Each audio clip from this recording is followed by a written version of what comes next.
Hello guys, welcome to all of you. और आज के इस वीडियो में मैं आपको बताऊंगा कि भारत के संदर्भ में सामान्य भूमि उपयोग प्रतिरूप का विश्लेषण कीजिए। मतलब भारत में जो भी भूमि है उसको किस प्रकार से उपयोग किया जाता है उसके बारे में बताना है, यानी कि analyse the general land use pattern with special reference to India. ठीक है, तो इसमें सबसे पहले हम बताएंगे कि देश का जो कुल क्षेत्रफल है वो कितना है और उसमें से कितना भाग किस चीज़ के लिए जो है यूज किया जाता है।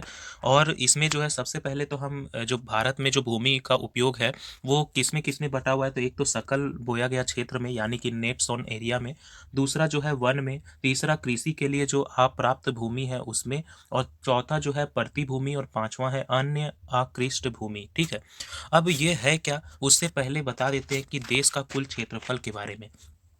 तो अगर हम देश की कुल क्षेत्रफल के बारे में बात करें तो देश के कुल भौगोलिक क्षेत्रफल जो है वो टोटल 328.7 मिलियन हेक्टेयर में से जो है 306.05 मिलियन हेक्टेयर भूमि, मतलब कि लगभग 93.10% क्षेत्रफल के भूमि के उपयोग के बारे में ही हमारे पास आंकड़ा उपलब्ध है। ठीक है, टोटल कितना भूमि है? टोटल 328.7 मिलियन हेक्टेयर है और उसका 93% का ही भूमि का उपयोग के बारे में हम लोग को पता है। ठीक है, जिसमें क्या है कि 1998-99 में देश का जो 142.60 मिलियन हेक्टेयर भूमि, जो कि 40.59 क्षेत्रफल के बराबर है, उसका कुल बोया गया क्षेत्र की मतलब कुल बोया गया क्षेत्र के अंतर्गत आ जाता है, यानी कि NSA note net sown area में। ठीक है, और अगर हम बात करें 22.54% की, तो वो अन्नच्छादन है जहाँ पे पेड़ पौधा उतना नहीं है। उसके बाद 7.57% जो है वहाँ पे गैर कृषि उपयोगों में किया जाता है। उसके बाद 6.3% जो है आकृष्य भूमि, जहाँ पे कृषि नहीं किया जाता है चाहे वो किसी भी कारण से हो,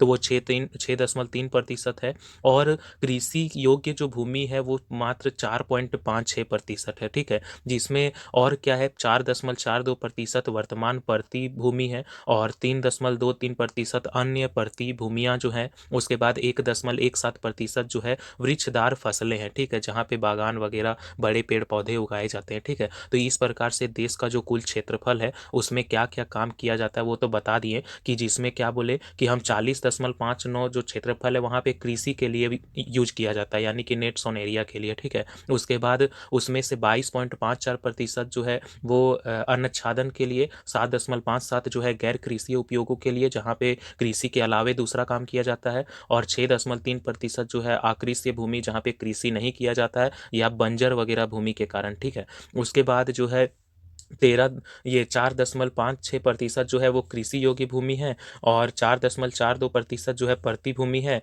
और 3.63% जो है चारागाह भूमि है जहाँ पे जो है पशुओं को चराया जाता है। उसके बाद जो 3.23% है वो अन्य प्रति भूमियाँ, 1.17% जो है वो वृक्षदार जो फसल उगाए जाते हैं, बागान वगैरह लगाया जाता है, उद्यान वगैरह जो लगाया जाता है उसमें बटा हुआ है। अब हम लोग बात करने जा रहे हैं कि जो भारत का जो भूमि है, ठीक है, तो भारत के भूमि उपयोग में सबसे पहले हम लोग बात करने जा रहे हैं सकल बोया गया क्षेत्र। सकल बोया गया क्षेत्र मतलब क्या हो गया? Net sown area. Net sown area कहने का मतलब ये है कि भारत में जो भी भूमि है उसमें लगभग जहाँ पे भी जो खेती वगैरह किया जाता है, जहाँ पे खेती किया जाता है, बोया जाता है बीजों को, और उससे जो भी प्रोडक्ट जहाँ पे आता है, तो वही पूरा नेट सोन एरिया हो गया। ठीक है, तो भारत में अगर हम सकल बोया गया क्षेत्र की बात करें तो विश्व के लगभग 32% औसत भाग पे जो है वो लगभग 46.59% भूमि पे जो है सकल बोया गया क्षेत्र है। और जबकि संयुक्त राज्य अमेरिका का जो क्षेत्र है उसमें 40%, ब्राजील का जो है 16.1%, और कनाडा में जो है 6.4% जो है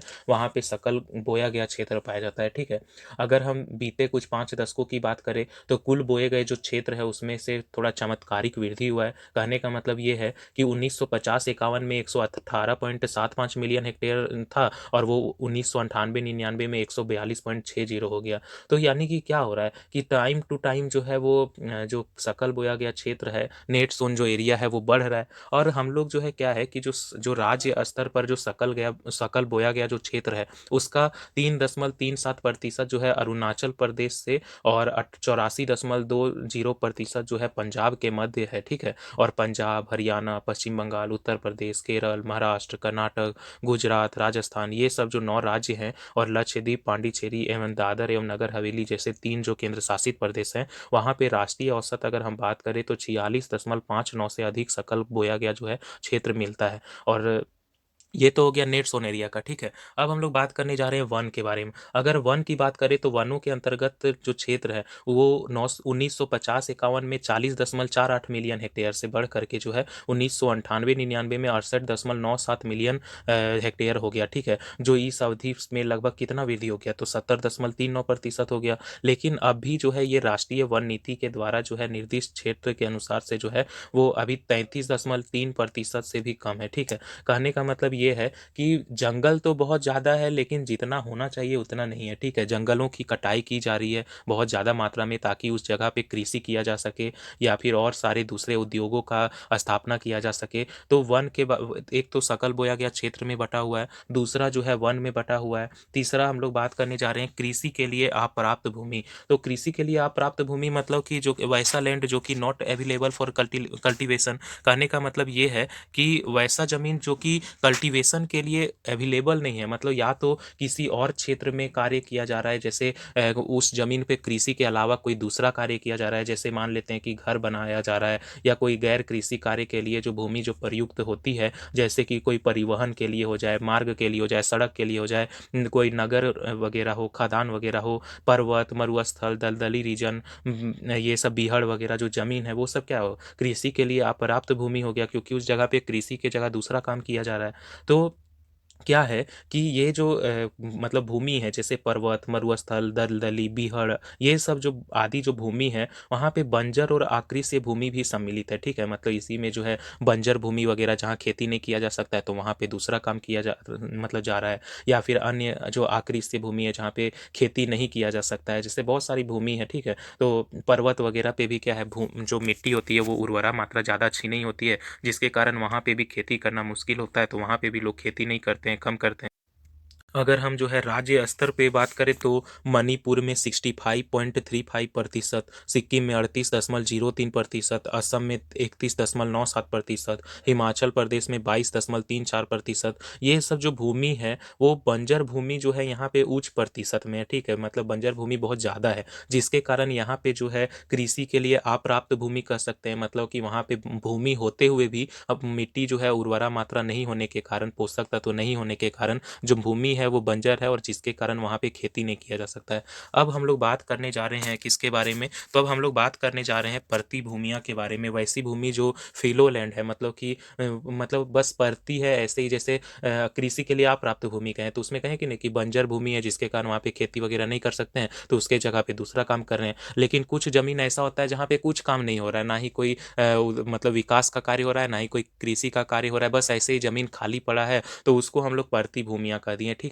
और इसके अंतर्गत हम बात करें तो वर्तमान परती जो भूमि है या अन्य जो परती भूमियाँ हैं वो सम्मिलित होती है इसके अंदर, जिसका विस्तार अगर हम बात करें तो देश के लगभग 7.66% जो है सूचित क्षेत्र पर है, ठीक है। और इस वर्ग में 1950-51 से 1998-99 के बीच जो है वो 16.64% की गिरावट दर्ज की गई। कहने का मतलब ये है कि जैसे जैसे लोग जो है जागरूक हो रहे हैं, अपना आर्थिक स्थिति मजबूत करने पे लगे हैं, तो उस जमीन पे या तो किसी प्रकार से कोई कार्य कर रहे हैं, मतलब कि कोई दूसरा चीज़ का जो है सेटअप कर रहे हैं, या तो क्या है कि कुछ ज़मीनों पे जो खाली पड़ती भूमियाँ हैं, वहाँ पे जो है खेती का कार्य कर रहे हैं, ठीक है। तो ये तो पड़ती भूमि की बात हो गया। अब बात करने जा रहे हैं अन्य आकृष्ट भूमि, मतलब अदर अनकल्टिवेटेड लैंड, मतलब जहाँ पे खेती नहीं किया जा सकता है। कहने का मतलब इस श्रेणी के अंतर्गत जो है देश का लगभग 9.4% जो है क्षेत्र को सूचित किया गया है, शामिल किया गया है। इसमें 3 प्रकार की भूमि आती है, ठीक है। एक तो है पहला क्या कि चारागाह एवं चारण भूमि, मतलब ऐसा क्षेत्र जहाँ पशुओं को चरा सकते हैं, घास फूस वाला मैदान है जहाँ पे खेती उतना नहीं हो सकता है। दूसरा वो जो वृक्षदार फसलों एवं बागों के अंतर्गत भूमि आ गया। कहने का मतलब वो है कि जो भूमि जहाँ पे पेड़ पौधे बहुत ज़्यादा हैं, वहाँ पे जो है वन ज़्यादा हैं, तो वो भूमि आ गया। और तीसरा जो है किस में आ गया, और तीसरा जो भूमि है वो है जहाँ पे कृषि योग्य भूमि, कहने का मतलब जहाँ पे खेती किया जा सकता है, ठीक है। तो यही 3 वर्गों में जो है मतलब अन्य अकृष्ट भूमि बटा हुआ है, जिसमें से अगर चारागाह वगैरह की बात करें वो भूमि 3.63% है, और जो वृक्षदार फसल या बाग वगैरह का जो भूमि है वो 1.8% है, और कृषि योग्य भूमि 4.56% सम्मिलित है, ठीक है। जहाँ तक जो है अस्थायी चारागाह भूमि का प्रश्न है तो वो हिमाचल प्रदेश का 32.95 5% का स्थान जो है वो प्रथम है। और अन्य जो उल्लेखनीय राज्य हैं जिसका उल्लेख किया जा सकता है उसमें जो है सिक्किम आ गया। सिक्किम में जो है 9.72% है। मध्य प्रदेश में 5.79%, कर्नाटक में 5.18%।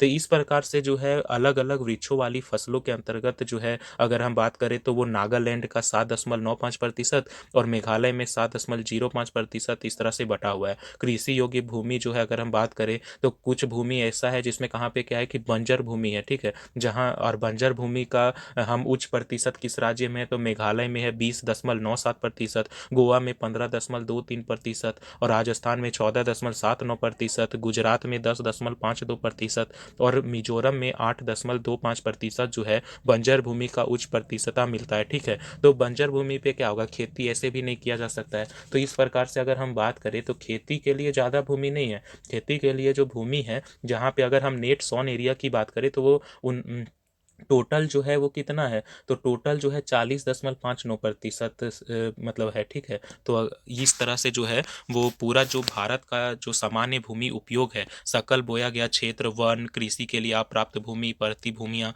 और अन्य जो आकृष्ट भूमियाँ हैं इसमें बटा हुआ है। तो अगर वीडियो अच्छा लगा हो तो वीडियो को लाइक करें, कमेंट करें और चैनल को सब्सक्राइब कर ले। Thank you.